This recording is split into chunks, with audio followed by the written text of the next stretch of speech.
मेहर report शान Ali Sheikh. Rice canal ऐं उन मां निकिरंदड़ वहानी शाख़ुनि में पाणी जी खोड़ ऐं पंपिंग स्टेशन्स बंदि करण ख़िलाफ़ आबादगारनि हारियुनि SUP अॻुवाणनि पारां सिकंदर सुधीर आज़म महेश अहमद अली सुधीर अब्दुल हमीद सुमरो हाजी खान मारफाणी अकबर इसहाक सुधीर ऐं ॿियनि जी अॻुवाणी में दुआ जे हथ चौक खां एहतिजाजी मुज़ाहिरो कयो वियो। मुज़ाहिरीन आबपाशी आफ़ीस आॾो निठण उस में धरणो सुकल बेचारो ऐं आबपाशी सेक्रेटरी जो पुतलो खणी निठण उस में पुतले खे बाहि ॾेई धरणो हंयो। उन मौक़े ते मुज़ाहिरीन पाणी जी खोट ऐं चूंडियल नुमाइंदनि ख़िलाफ़ नारेबाज़ी कई।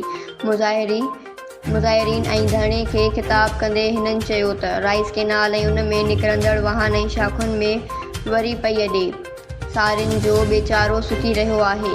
पाणी न हुजण सबबि आबादगार परेशान आहिनि। आबपाशी खाते वारा पाणीअ विकिरो करे रहिया आहिनि। पाणी न पहुतो त इंडस हाईवे बंदि कंदासीं। उन मौक़े ते आबादगारनि आबपाशी अमलदारनि जे पुतले खे बाहि ॾेई नारेबाज़ी कई जॾहिं त धरणे दौरान आबपाशी अमलदारनि आफ़ीस जे ताला हणी आफ़ीस मां ग़ाइब थी विया। Sindh express news.